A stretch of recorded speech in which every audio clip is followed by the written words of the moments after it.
Slovenski muzeji, galerije in druge kulturne institucije so v soboto 18. junija izvedle že 20. poletno muzejsko noč. Njihova vrata so bila odprta vse do polnoči. Pestro je bilo tudi v Bistriškem gradu.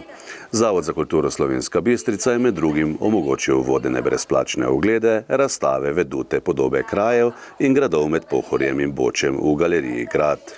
Otroci so si lahko ogledali predstavo lutkovnega gledališča Fru Fru, krtek, zlatko ali kakec, ki je padel z neba, prav tako pa so organizatorji družinam omogočili tudi spanje v gradu.